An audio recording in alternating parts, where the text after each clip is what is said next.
IPS रेखा सिंह अपने भाई की बुलेट बाइक पर बैठकर अपनी दोस्त की शादी में जा रही थी। न कोई सरकारी गाड़ी, न कोई सिक्योरिटी गार्ड, बिल्कुल आम इंसान की तरह। उम्र लगभग 30 साल, चेहरा शांत लेकिन आत्मविश्वास से भरा हुआ। देखने वालों को लग रहा था जैसे कोई आम लड़की हो। जैसे ही आईपीएस रेखा सिंह हाईवे पर पहुंची, आगे पुलिस की बैरिकेडिंग लगी दिखाई दी। कुछ पुलिसकर्मी सड़क पर खड़े होकर वाहनों की जांच कर रहे थे। सबसे आगे इंस्पेक्टर अशोक राणा खड़ा था, वर्दी में और पूरी अकड़ के साथ। इंस्पेक्टर अशोक राणा का ट्रैक रिकॉर्ड बेहद खराब था।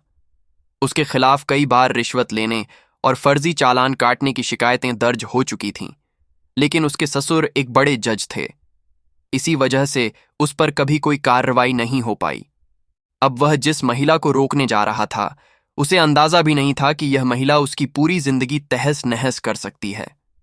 आईपीएस रेखा को करीब आता देख इंस्पेक्टर अशोक राणा ने हाथ उठाकर इशारे से रुकने को कहा। उसकी आवाज में रोब था। अरे ओ लड़की, बाइक साइड में लगा। रेखा ने बिना किसी झिझक के बाइक साइड में खड़ी कर दी। इंस्पेक्टर ने सख्त लहजे में पूछा, कहां जा रही हो? रेखा ने शांत स्वर में जवाब दिया, आज मेरी एक दोस्त की शादी है, वहीं जा रही हूं। अशोक राणा ने उसे सिर से पांव तक घूरा और फिर बोला, अच्छा, तो मोहतरमा दावत खाने जा रही है, मगर हेलमेट कहाँ है? हेलमेट क्या तेरे पिताजी पहनाएंगे? और बाइक भी बड़ी तेज चला रही थी। तेरी खूबसूरती देख। मेरा चालान काटने का मन तो नहीं कर रहा, लेकिन क्या करें, ड्यूटी तो ड्यूटी है, मजबूरी है, चालान करना ही पड़ेगा। ये कहते हुए उसने चालान बुक निकाल ली। रेखा समझ गई कि चालान तो बस बहाना है, उसकी नीयत खराब है, मामला कुछ और है। उसने शांति से कहा, सर, मैंने कोई नियम नहीं तोड़ा है। यह सुनकर इंस्पेक्टर सख्त लहजे में बोला, ओ मैडम, हमें कानून मत सिखाओ। पुलिस हम हैं, तुम नहीं। कायदे कानून हमें अच्छी तरह पता है। रेखा बस चुपचाप उसे देखती रही। तभी अशोक राणा ने गुस्से में ऊंची आवाज में कहा, तू ऐसे नहीं मानेगी, तुझे कानून सिखाना पड़ेगा। अगले ही पल इंस्पेक्टर अशोक राणा ने अचानक उसके गाल पर जोरदार थप्पड़ मार दिया और गुर्रा कर बोला, बहुत सवाल पूछती है, पुलिस जो कहे उसे चुपचाप सुनना चाहिए। रेखा का सिर एक पल के लिए झटका खा गया, लेकिन उसने खुद को तुरंत संभाल लिया। उसकी आंखों में अब गुस्से की तेज लपटें साफ नजर आ रही थीं। अशोक राणा ठहाका मारकर हंसा और अपने साथियों से बोला, अभी भी इसकी अकड़ बाकी है, लगता है इसे अच्छे से सबक सिखाना पड़ेगा।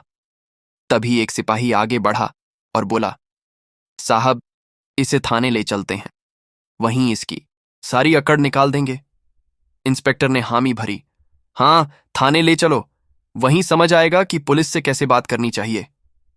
इतना कहते ही एक सिपाही और इंस्पेक्टर ने रेखा का हाथ पकड़कर उसे खींचने की कोशिश की और बोले, चल, जीप में बैठ। रेखा ने गुस्से से अपना हाथ झटक दिया और सख्त आवाज में बोली, ये सब करने की हिम्मत भी मत करना। उसकी आवाज में ऐसी दृढ़ता थी कि सिपाही एक पल के लिए सहम गया, लेकिन इंस्पेक्टर अशोक राणा का पारा और चढ़ गया। उसने सिपाहियों को आदेश दिया, इसका घमंड तोड़ो।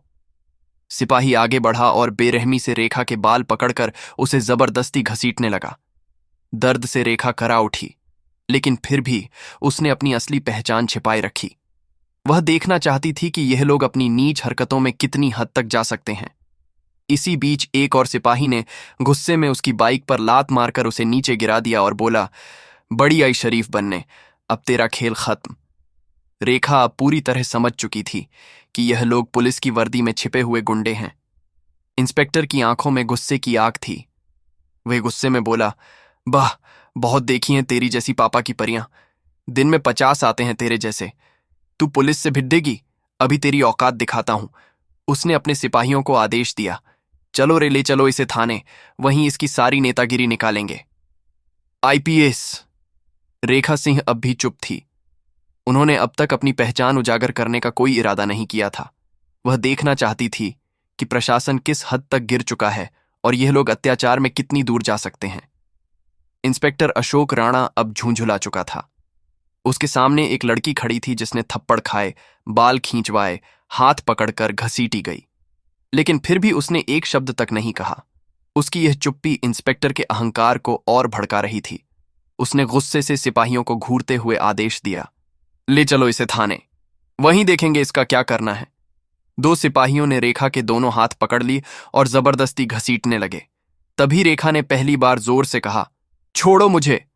इंस्पेक्टर हंस पड़ा और बोला, ओहो, अब जुबान खुली है तेरी, चल थाने में देखेंगे कितना बोलती है। थाने पहुंचते ही इंस्पेक्टर अशोक राणा ने जोर से चिल्लाकर कहा, अरे कोई चाय पानी और समोसे लाओ, आज एक स्पेशल केस आया है। रेखा अब भी शांत खड़ी थी। वह गौर से देख रही थी कि आम जनता के साथ पुलिस किस तरह का व्यवहार करती है। कुछ देर बाद इंस्पेक्टर ने अपने जूनियर को पास बुलाया और धीरे से कहा, सुन, किसी तरह इस पर कोई फर्जी केस बनाकर डाल दे। सिपाही चौंक कर बोला, क्या केस साहब? अशोक राणा ने कहा, कोई भी चोरी, लूट, डकैती, जो भी ठीक लगे, बस इसे अंदर डालना है, इसकी अक्ल ठिकाने लगानी है, सारी नेतागिरी निकालनी है। रेखा ये सब सुन रही थी, लेकिन अब भी उन्होंने कोई प्रतिक्रिया नहीं दी। वह चुपचाप सब सह रही थी, मानो सही समय का इंतजार कर रही हो। इंस्पेक्टर अशोक राणा अपनी टेबल पर बैठा कलम घुमाते हुए बोला, अपना नाम बता और घर का पता बता। रेखा चुप रही। इंस्पेक्टर ने फिर से पूछा, बाहरी है क्या? सुनाई नहीं देता। नाम बता अपना। रेखा अब भी शांत रही। गुस्से में इंस्पेक्टर ने मेज पर जोर से हाथ मारा और चिल्लाया, नाम बता, वरना अंजाम बुरा होगा। कुछ पल की खामोशी के बाद रेखा ने धीमे स्वर में कहा, रेखा। इंस्पेक्टर ठहाका मारकर हंसा, बहुत चालाक है तू, लेकिन यहां ज्यादा होशियारी मत दिखाना, वरना भारी पड़ेगा। इंस्पेक्टर ने एक सिपाही को इशारा किया और सिपाहियों ने जबरन रेखा को लॉकअप में डाल दिया। लॉकअप गंदा और बदबूदार था। भीतर पहले से ही एक महिला बैठी थी। रेखा ने उससे पूछा, तुम्हें किस जुर्म में डाला है? महिला बोली, मुझे झूठे केस में फंसाया गया है। मैं बाजार में सब्जी बेचती थी। हर रोज इंस्पेक्टर अशोक राणा मुझसे फ्री में सब्जी लेकर जाता था। एक दिन मैंने फ्री में सब्जी नहीं दिया तो मुझ पर झूठा आरोप लगाकर मुझे जेल में डाल दिया। फिर उसने रेखा से पूछा, और तुझे? रेखा ने शांत स्वर में जवाब दिया, कुछ नहीं। अब वह और गहराई से सोच रही थी। अगर एक आईपीएस अधिकारी को बिना सबूत यूं ही अंदर किया जा सकता है, तो आम जनता का क्या हाल होता होगा। बाहर इंस्पेक्टर अशोक राणा ने सिपाहियों से कहा, इस पर चोरी और ब्लैकमेलिंग का केस डाल दो। सिपाही हिचकिचाया, लेकिन साहब, बिना सबूत के। इंस्पेक्टर हंस पड़ा, सबूत? इस थाने में सबूत ही तो बनाए जाते हैं। कुछ देर बाद अशोक राणा खुद लॉकअप में आ पहुंचा।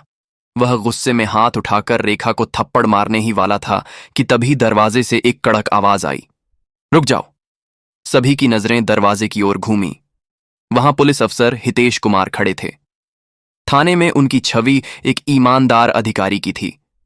हितेश ने लॉकअप में बंद महिलाओं की हालत देखी तो उनके चेहरे पर चिंता की लकीरें उभर आईं। उन्होंने सख्त आवाज में पूछा, यह सब क्या हो रहा है? अशोक राणा हल्की मुस्कान के साथ बोला, कुछ नहीं सर, बस एक सड़क छाप लड़की ज्यादा होशियारी दिखा रही थी तो सबक सिखा रहे थे। हितेश ने रेखा की तरफ गौर से देखा। उसके हाव भाव किसी साधारण महिला जैसे नहीं थे। उन्हें कुछ अजीब लगा। उन्होंने इंस्पेक्टर से पूछा, इस महिला का जुर्म क्या है? अशोक राणा थोड़ा हड़बड़ा गया, सर, इसने चेकिंग के दौरान बदतमीजी की थी। हितेश को उसकी बात पर विश्वास नहीं हुआ। उन्होंने सीधे रेखा की ओर देखा और शांत स्वर में पूछा, तुम्हारा नाम क्या है? रेखा अब भी चुप रही। अशोक राणा झुंझुलाकर बोला, देखिए सर, ये तो अपना नाम तक नहीं बता रही है। हितेश समझ चुके थे कि मामला गंभीर है। उन्होंने आदेश दिया, ठीक है, इसे दूसरे लॉकअप में डालो।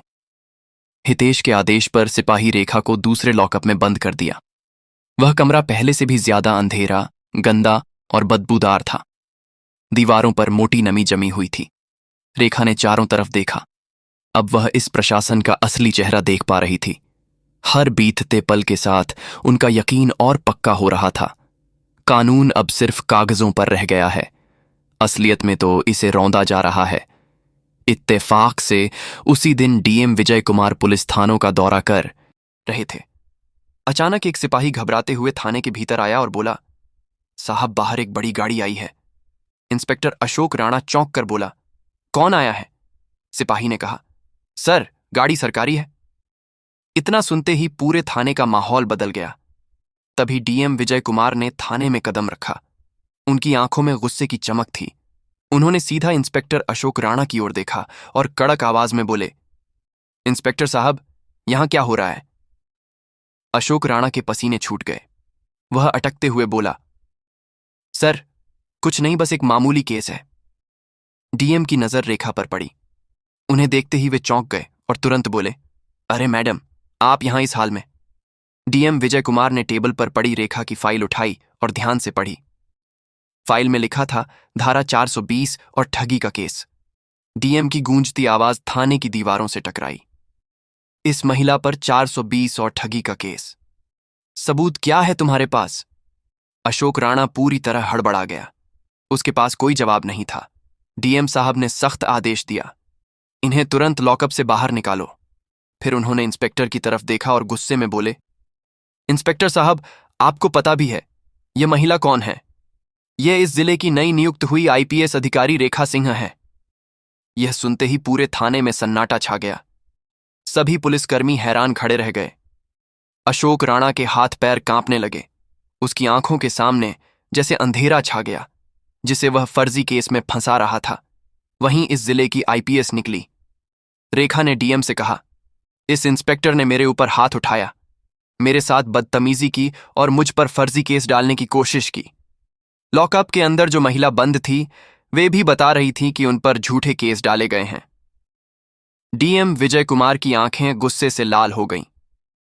उन्होंने कड़े स्वर में कहा, क्यों इंस्पेक्टर अशोक राणा, तुम्हारी हिम्मत कैसे हुई आईपीएस मैडम पर हाथ उठाने की और झूठा केस डालने की, और एक निर्दोष महिला पर भी? अशोक कुछ बोलने ही वाला था कि तभी पुलिस अफसर हितेश तेज आवाज में बोले, सर, मुझे पहले से ही शक था कि यहां कुछ गड़बड़ है। अब अशोक राणा पूरी तरह अकेला पड़ चुका था। रेखा ने अब अपना असली रूप दिखाया। उनकी आवाज अब भी शांत थी, लेकिन लहजा इतना सख्त कि पूरे थाने में खामोशी छा गई। इंस्पेक्टर अशोक राणा, तुम्हें इसी वक्त सस्पेंड किया जाता है। तुम्हारे खिलाफ विभागीय जांच बैठेगी और तुम पर आपराधिक मुकदमा दर्ज होगा। अशोक के होश उड़ गए। उसके चेहरे पर हवाइयां उड़ रही थीं। आईपीएस रेखा सिंह ने आगे कहा, अब तुम्हारी असली जगह तुम्हारी अपनी जेल में होगी। गिरफ्तार करो इसे।